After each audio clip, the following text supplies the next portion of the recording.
and with the ultimate demise of JFK and the assassination in November 1963, we're going to see Lyndon Baines Johnson sworn in as the 36th President of the United States.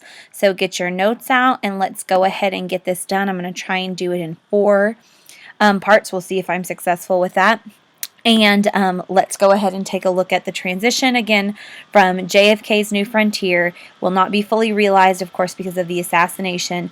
And Lyndon Baines Johnson from Texas, 36th President of the United States, is going to try and accomplish what JFK could not. Now, President Lyndon Baines Johnson, let's go ahead and get this very first slide down. Pause it, get it down. Okay, major events under Lyndon Baines Johnson. I'm going to be really honest with you. Johnson is going to be possibly one of the most successful presidents domestically that we have ever had.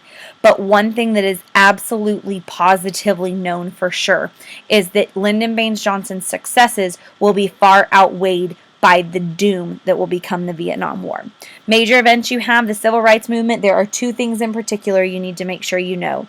He is going to pass the Civil Rights Act of 1964, the crowning achievement of the Civil Rights Movement. He is also going to pass the Voting Rights Act of 1965, massively important. He is going to create what we call a war not only on Vietnam, but also a war on poverty. He takes JFK's New Frontier and evolves it into what he will call a great society. We're going to talk a lot about it. It's an anti-poverty act, basically legislation and education reform to make sure that all people in all parts of the country will have the ability to pick themselves up by their bootstraps and make sure that they have the access to the American dream. But I told you, and I want you to make sure when you put involvement in Vietnam, I want a big old unhappy face by that. The Vietnam War will eat Johnson's presidency alive. Now, domestics. Let's go ahead and spend this video and kind of look at the domestic aspect of Johnson. Johnson wants to cut the deficit in half. That's the number one thing that he says, I want to make sure this happens. Remember, when you run a deficit, that means you're running a debt. You're spending more than you're taking in. So he wants to cut that in half. He wants to reduce the size of government while maintaining the size of the military, which is a hard feat, but it can be done sometimes. And this is very interesting because Johnson is a Democrat, and ever since FDR, we've seen Democrats want to enlarge government. But Johnson is going to say the opposite. I want to reduce the size of government, but he does believe the military should stay the same because what are we in the middle of? It's chilly. The Cold War. Now, LBJ pledges that he will assist the less fortunate by creating what he calls a great society. Again, a play and a build-up from that new frontier. He takes part, and I'm going to be honest with you, the big thing I will tell you that is different about Johnson than it was Kennedy's New Frontier is he declares a war on poverty. Medicare, he adds Medicaid, and I think we all know the difference between that. Medicare is for the elderly, Medicaid is for the low income. He also said that he wants to assist inner cities and rural areas. I'm going to tell you a story. In fact, this would be a great quiz question. Maybe hint, hint. Johnson got his start in Texas, South Texas. He was a school teacher in a largely Hispanic area, and he saw how unbelievably much the cycle of poverty affected those Hispanic kids in South Texas that did not know the language, that did not have opportunities for education. So when he becomes a senator from Texas and then becomes vice president and ultimately becomes president after JFK is assassinated, he swears on everything that he will pledge his presidency domestically to helping those people achieve the ability of equality when it comes to education so that they might once have an opportunity to get out of that cycle of poverty. That's why he says we need to create a great society, one where everyone is equal. Not only socially, but economically having those opportunities as well. So he wants to assist the inner cities and the rural areas, the real rural areas. I mean like back country, okay? Like backcountry areas. He wants unemployment assistance and job creation programs. He wants education assistance. He wants to stimulate the economy. He wants to modernize schools, libraries, hospitals, and nursing homes. He wants to create a great society. And when you think great society, you think one where people get help. They help each other. They take care of each other. That social security, that you don't leave grandma and grandpa out on the corner. But you also don't look at somebody and say, hey, you're poor. That sucks to be you. He literally says we need to create a great society. And these remarks come actually, pause this, get this one down. This one's a pretty interesting one here because it tells you the 3 places he wants to build it. So pause it, get it down. he pledges, and it's in May of 1964, kind of the very first summer he is president. He goes to actually the University of Michigan and issues a challenge to these kids. And we're going to actually read this speech in class. It's a very good speech.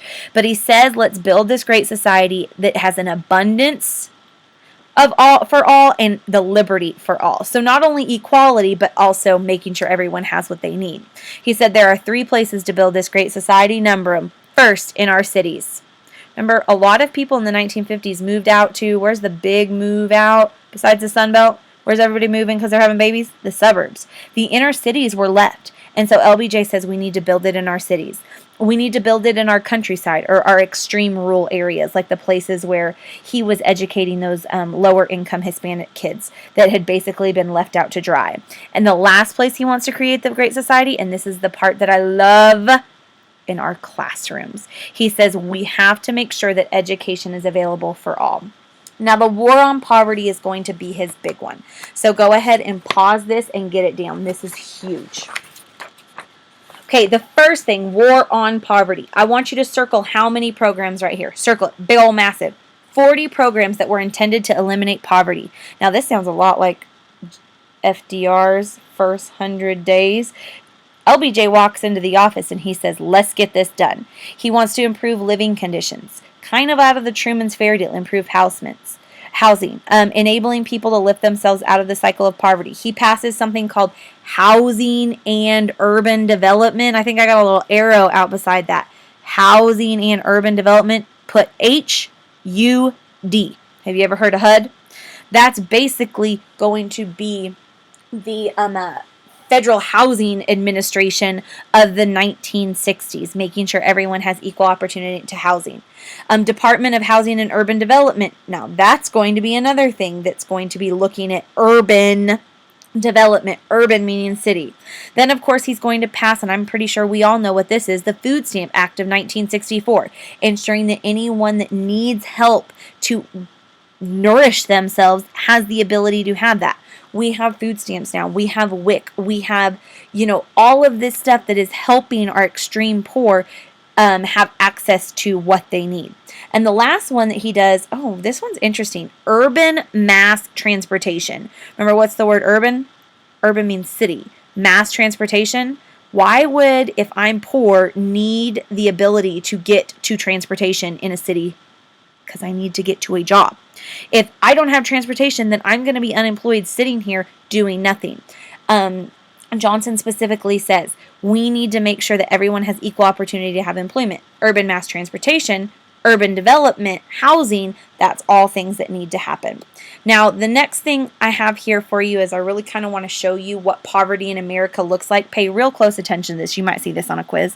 1962 to 1974. Obviously, 1962, this is going to be JFK time, but once you notice 1964 is really when Johnson starts taking over, you'll notice right here, non-white percentage of population in poverty, you notice that it starts dropping. And even the white population of poverty kind of goes down. It's obviously more slanted towards colored Americans, though.